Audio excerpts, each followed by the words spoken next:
logicamente, que a gente tem hoje em dia um pouco de bater na cabeça, né? Porque a arte contemporânea tem muito daquele negócio, você assiste coisa esquisita, aí depois você vê 2 páginas de papel e sai, tem coisa maravilhosa. Eu tenho uma certa dificuldade com essa arte porque já acabou, me faltam 5 minutos. Então tá bom. Então, se faltam 5 minutos, eu vou encerrar dizendo simplesmente o seguinte: num determinado momento, Marcolino, na reunião da extensividade, né, que está funcionando, está fazendo desenho, na extensividade, né, que é justamente o programa que estaria em paralelo a todo o sistema de educação do município, oferecendo coisas de segunda classe, né, segundo a atual vigência da educação, segundo a classe, esse negócio de artezinha, esse negócio de teatrinho, esse negócio de musiquinha, esse negócio de esporte, esse negócio de as pessoas serem felizes, de dançarem, essas coisas que são tidas como extensividades da coisa importante que é o conhecimento trazido de fora para dentro, português, matemática, história, geografia. Eu tenho uma coisa que me irrita muito com relação à educação, e durante 13 anos eu estudei em boas escolas, e aí no final da minha carreira, quando eu tinha 18 anos, me mandaram para o curso pré-vetor, pré-vestibular, e eu me sentei numa sala como esta aqui, que tinha 120 alunos, um coladinho no outro, um professor na frente, e aí eu descobri que em um ano eles me ensinaram corretamente, de maneira adequada, o que durante 13 anos eles me ensinaram errado. Em um ano eu aprendi tudo corretamente como deve ser. Com 120 pessoas numa sala como esta, e não com 35. E aí eu descobri por que me torturaram durante 13 anos sentado com a bunda numa cadeira, olhando para um quadro negro sem poder me mexer. Se tudo isso que me ensinaram, aí podia ser ensinado em um ano, bem ensinado, por que não me deixaram fazer arte? Aprender a me relacionar, aprender a trabalhar com a minha alma, com o meu ser, coisa que eu fui descobrir quando fui dentro da universidade, Pontifícia Universidade Católica, apareceu o Teatro Experimental da PUC, eu me engajei e eu descobri o Teatro Experimental da PUC, que aquele camarada que chegou lá na universidade não existia. Aquilo era um bonequinho feito por meu pai, pela minha mãe, pela educação, mas que não conhecia quem ele era.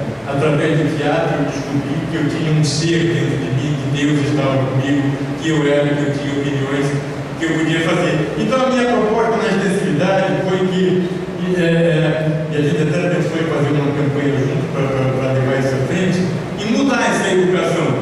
A extensividade, as artes, a produção de arte, o realizar alguma coisa, fazer alguma coisa concreta, o estar usando do seu verdadeiro ser, colocando a criatividade para fora, o lado direito do cérebro para funcionar, isso fosse o importante na educação, isso fosse a peça fundamental. E em paralelo, uma vez por semana, a gente estudava essa porcaria toda que a gente sabe que é inútil, história, geografia, matemática, ciência, é muito útil, por quê? Porque no vestibular exige, porque se você não fizer isso numa roda social, todo mundo vai dizer, ai que ignorante que você que é, se você disser a gente vamos agora começarmos, você vai ser denegrido porque você, como é que diz um negócio desse?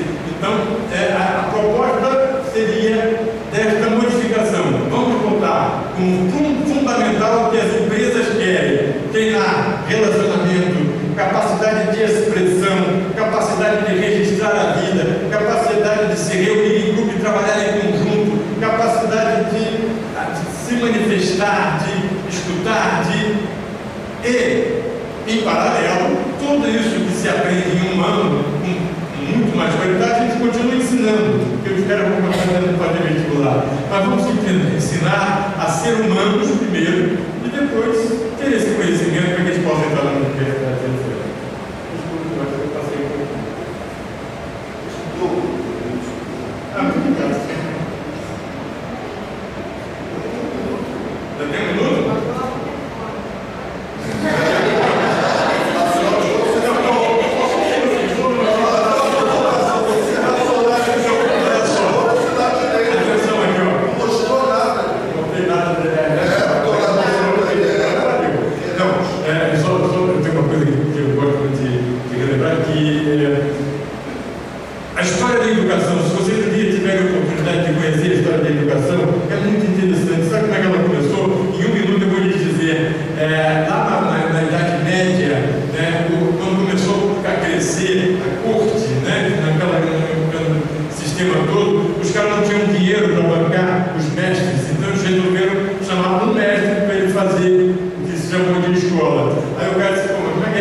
O cara da copa não pode fazer nada com as mãos dele, porque se ele fizer é uma desonra.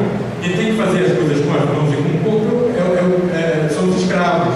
Então o máximo que eu posso fazer é pegar o copo e levar a boca. Mas para botar a água no copo tem que ter um escravo. Então os filhos tinham que aprender a não fazer absolutamente nada de prático.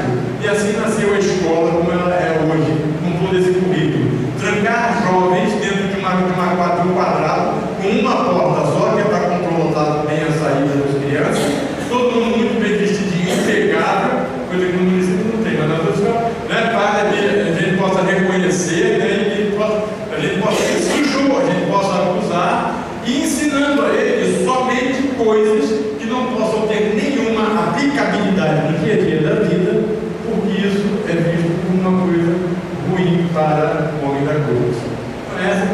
Essa história de educação está no material do Senai, né? De empreendedorismo, eles falam isso